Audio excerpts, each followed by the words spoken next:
Today we're reviewing... Pups Put a Mouse on the Move! McNeice? Another downside of the messed up airing order is the way things released. We only get a 1-episode buffer between McNeice scripts. Cap. I'm recreating what I thought when this title screen popped up, but, spoiler warning, I actually ended up quite liking this one. My allergies must be worse than I thought. I can't smell it at all. It's excellent that Chase's allergies have been remembered after seeming to be forgotten since around the visual update. Not just to kittens, but to flowers as well. The narrative that high pollen count in the air ruins his sense of smell is new and a little clunky. It probably would have come up before, and previously close proximity set him off. But I'm not gonna sweat the details, and I'm happy simply seeing this trait return, along with some truly excellent faces. One could probably do some mental gymnastics to say the reason he could sniff the flowers before was because actually the pollen count was low at that point. But I think that would be a big stretch, be inconsistent with how his allergies were set off before, and cause issues with bee-related stories. Let's just treat it like it was forgotten, but now it's back. Good.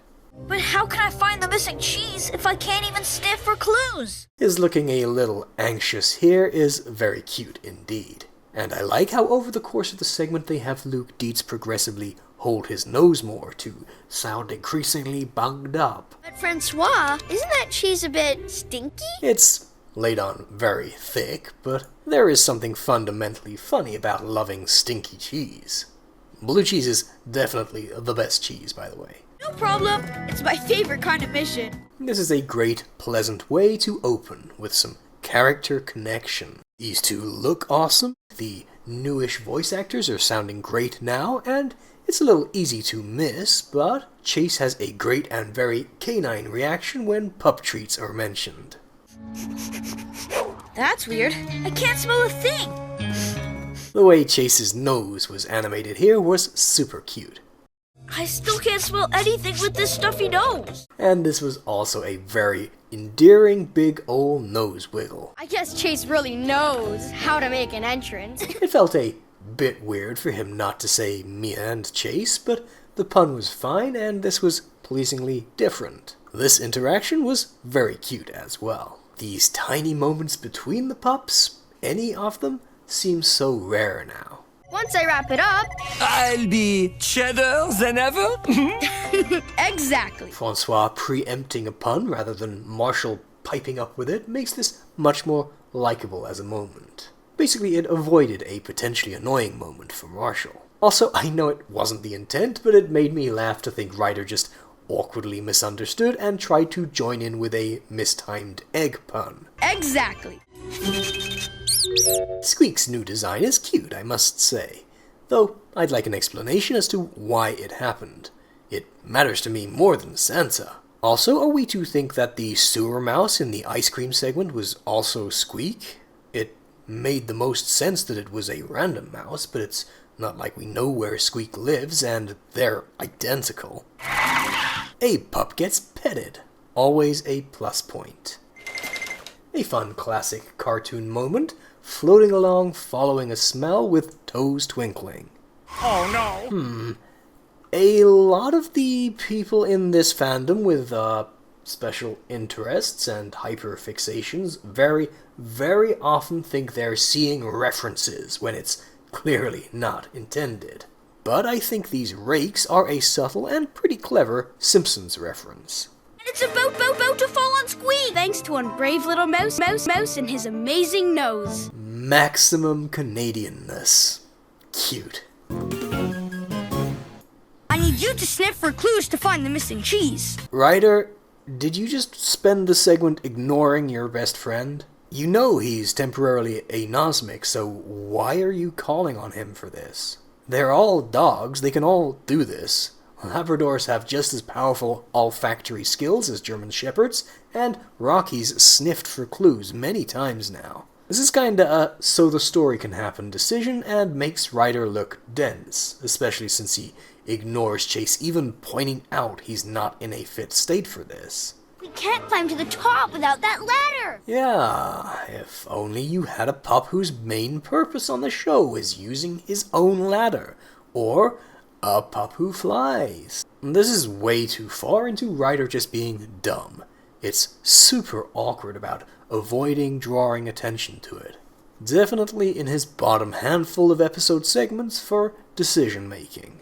But we cannot wait that long! Francois's right. Well, Marshall, also being a dog and having finished checking Francois, can easily follow the trail. Or you can call in any of the others. It's not terrible to go with Squeak since he's right there, but I think it could have been executed better. Like Squeak trying to get their attention throughout since he already knows where to go. It's still just super awkward Ryder picked Chase here though. Loath as I am to say anything that suggests I want less Marshall, this element felt tacked on and made me pretty strongly suspect there's a mandate right now for writers to include more Marshall as the marketing focus swings towards him. And since there's the old standards and practices issue with fires, that means a whole lot of checking injuries, even if it comes across as an extraneous addition to a story. I don't really get what they were going for here. It's like Francois catches himself not hamming it up enough and remembers he's meant to be a drama queen. Since he genuinely was hurt, I don't think that's necessary, and it makes him seem more of a jerk than he is if we're making out he's exaggerating his pain. You tell him that is nacho cheese! I'm also not clear if that's meant to be a nacho cheese joke. If it is, it's kinda random and passes by with just the feeling of uncertainty. Sorry, I can't. I forgot to, undo the knot in this pretzel. It's not a big deal, but this tired old joke would have been much better glossed over. The pace slows down way too much here. With notes of wet socks and barnyard. That's probably leaning into the cheese smells bad joke a bit too much. Pup tree. Yum. Again, a very minor quibble, but this scene could have been so much more characterful and inventive. They bring back pup treats, so the pups stand around going, "Pup treats, yum," and eating them. It's just very basic. Like getting a scene in a TV show where the mom goes out to get pizza and then we see the family sit around going, "Pizza, yum." Like, it's fine, but it's basic, Not a big deal or anything. Oh, still no smell. Whoa! This was fine, but it would have been better just removing the trip on the dog bowl. A more comprehensible and less complicated version would be for Chase to stop unexpectedly, with that being why Marshall collides with him. X-ray scanner. It isn't broken, just a little sprained. Gotta keep mentioning how it's a shame EMT Marshall has been blipped out of existence. Also, to be super nitpicky, you can't see a sprain on an X-ray. It's not broken, so it must just be a sprain. Would work better. I know they've gotta convey what's happening, but that sounds like he can sniff enough to smell things. Pollen allergies totally bung up the nose. Yo, whoops, maybe that was an unflattering frame to freeze on. Sorry, Chase. Your nose looks okay to me, Chase. And again, sounds too clear to be anosmic. And what was he expecting to see on the scan? I suppose with this and the sprain, we can say the magical scanner shows way more than just the bones. That's fine with the sci-fi tech the pups have. Well, that little mouse is gonna need his own set of wheels. Ryder to Rocky. We need a squeak-sized ride, pronto. I'm sorry, my beautiful boy Marshall, but you just standing there and grinning like that? It gets a little unsettling. There, all ready for Squeak. A little torn by the mini cop car that Squeak gets. On the one hand, it's cute, but also that's a pretty absurd amount of effort for Rocky to have put in when time was meant to be super short. And let's face it, in a 3D CG show, it's obvious that it's lazy, just reusing the same asset, sized down. I think we can let it slide as a gag that we shouldn't take seriously. And since they emphasized him keeping it, I wonder if it's not the last mini version the Mini Patrol will get. Uh-oh! Now Squeak's headed right for those mouse traps! The existence of mousetraps in a universe of clearly sapient mice is chilling. Also, if you had the cheese to bait these mousetraps, eat that with your dumb crackers. Jeez. Again, we can put this down to permissible for the gag, even though it's not much of a gag. Kitty with no clothespin on his nose. Ryder's mouth animation was kind of funky here. In fact, I'm sorry, Ryder. I just feel compelled to do this.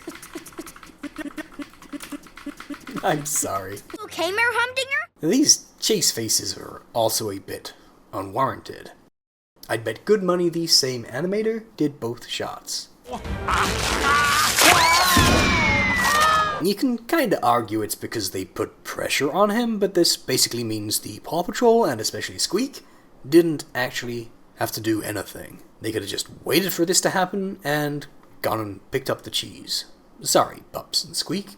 You did less than Indy in Lost Ark, who actually was crucial to that movie, leading the Nazis to the Ark. And it's all thanks to one brave little mouse and his amazing nose. I mean, it wasn't really though, was it? Squeak led them to Humdinger, the single most obvious culprit, and at a stretch we can say him driving up the tower put Humdinger under enough pressure, he fell. But we had to have a whole lot of contrivance so that it wasn't just a case of Sky having a quick check of Foggy Bottom and just grabbing the cheese. Cheese! Marshall, look out! Pup tree! Yum! Speaking of Sky, that's all she got to do.